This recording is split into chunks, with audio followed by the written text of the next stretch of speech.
आज हम हैवल जूलियन का ओनर रिव्यू भी देने लगे हैं। आज हमारे साथ हैं हमारे बड़े अच्छे दोस्त भाई फजील तारिक साहब, और इनसे पूछते हैं कि इन्होंने क्यों इंतखाब किया हैवल जूलियन का, क्या प्राइस बजट था और क्या क्या ऑप्शंस मार्केट में थी और इनका इंतखाब क्यों रहा। जी फजील भाई। जी अस्सलाम वालेकुम। वालेकुम सलाम।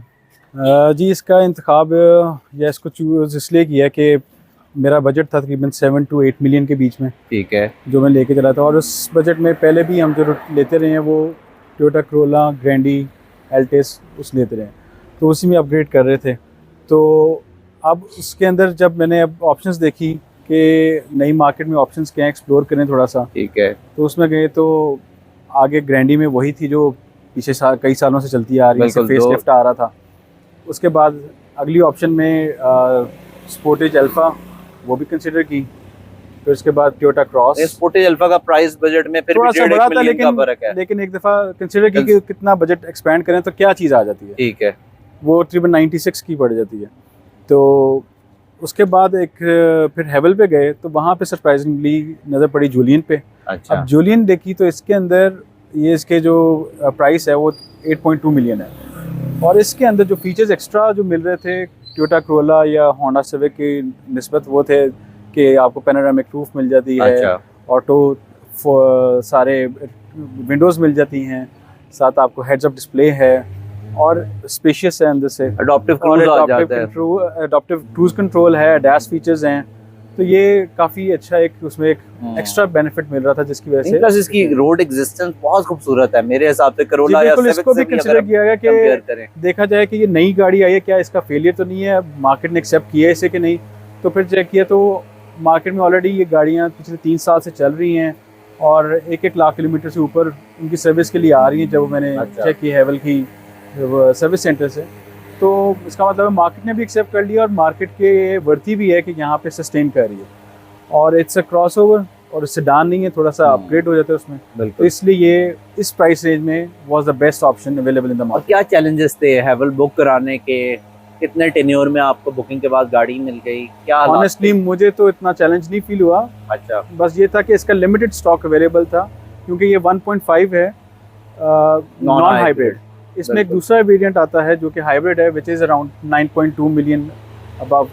तो वो मैं हाइब्रिड में नहीं जाना था क्योंकि it's not justified for the price के जितना मेरा डेली का यूज़ था, that is less than 80 kilometres per day. तो इसलिए ड्राइविंग एक्सपीरियंस में इसकी क्या fuel consumption daily with in city out station travel किया आपने? क्या विद इन सिटी इसकी फ्यूल कंजम्पशन अराउंड 9 to 10 के बीच में है, depending on how your usage is. अच्छा। और आपकी गाड़ी स्टैटिक कितनी रहती है। और लेकिन आउट ऑफ ऑन लॉन्ग पे जो है मोटरवे पे इसका अभी तक एक्सपीरियंस नहीं रहा, लेकिन बाकी इसकी ड्राइव वगैरह हर चीज़। आज हमने आपको पकड़ लिया है, हमने कहा आप काबू आ गए हैं, आपसे ढेर सारे सवाल भी हम कर छोड़े। अच्छा, अब मैं रोज़ ही लोगों को मशवरे दे रहा होता हूँ। अब हमारे यहाँ एक सोच ये है जो अब मैं पिछले 1.5 से 2 महीने से देख रहा हूँ, सोच तब्दील होनी शुरू हो गई है। जब से हैवल S6 प्लग इन हाइब्रिड आई है ना, तो HEV का यूज़र कम हो गया। अब या तो 14 मिलियन में प्लग इन हाइब्रिड की सोच है, या जूलियन HEV और जूलियन पेट्रोल वेरिएंट की डिमांड बढ़ गई है। वेयरएज अगर मैं अपना एक्सपीरियंस बताऊं तो एक जो गाड़ी पिछले महीने इंस्टेंट डिलीवरी पे थी, आज उसकी 4 महीने तक की डिलीवरी नहीं है। जो मेरे पास स्टैटिस्टिक हैं, इस वाले वेरिएंट की हैवल जनवरी 2026 तक डिलीवरी नहीं दे रहा। तो मतलब ये कि हिट हो गई है उनकी एक्सपेक्टेशन से ज़्यादा लिमिटेड स्टॉक था उनके पास। लेकिन आपने बेसिक वेरिएंट जो था S6 का 1.5 टर्बो 9.5 मिलियन वाला, आपने स्पोर्टेज अल्फा कंसिडर की। हाँ, उसका भी साइज लंबा है, चौड़ाई है, तो ये क्यों नहीं कंसिडर किया? ये एक अच्छा क्वेश्चन आपने किया है। बिल्कुल ये कंसिडर किया था कि उस पर क्यों नहीं शिफ्ट हो सकते। उसकी वजह ये है कि ये ज़रा कॉम्पैक्ट साइज़ है, so which is easy to park anywhere you want to go. वो जो H6 है उसका ज़रा साइज़ ज़रा बल्की हो जाता है, मोर ऑफ SUV बन जाती है। तो कहीं भी आप जा रहे हैं जहाँ लिमिटेड पार्किंग स्पेस है, स्कूल्स वगैरह हैं, मार्केट प्लेसेस हैं, तो वहाँ पे इतनी बड़ी गाड़ी को खड़ा करने के लिए थोड़ा सा एक हैसल होती है। मुझे एक अपनी एक फीलिंग है कि 1.5 जो टर्बो हैवल S6 है वो कंपैरेटिवली इससे थोड़ी अंडर पावर भी है। लुक में तो हमारे यहाँ ट्रेंड है उसकी बॉडी कि साइज लोग बड़ा होगा। ड्राइविंग प्लेयर नहीं देखते, लोग देखते हैं कि 95 लाख रुपए में रोब वो PHEV वाला मिल रहा है। डेफिनेटली रोब तो अच्छा है, लेकिन आपने अपने अपने मुताबिक हर एक में लेकिन प्रैक्टिकली मतलब के स्कूल और डेली मोबिलिटी के लिए उसका के साइज लिए बड़ा है। Within the city it's much better option due to according to the size as well. बिल्कुल। और इंटीरियर अभी तक कोई चीज ऐसी इस गाड़ी में जो आपको अच्छी ना लगी हो?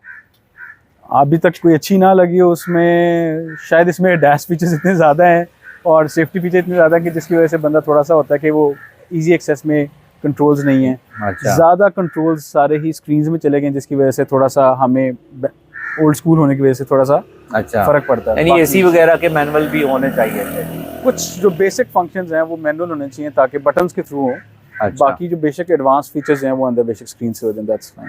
थैंक यू सो मच, आप आज हमारे पास आए, अपनी गाड़ी भी लाए, बहुत शुक्रिया।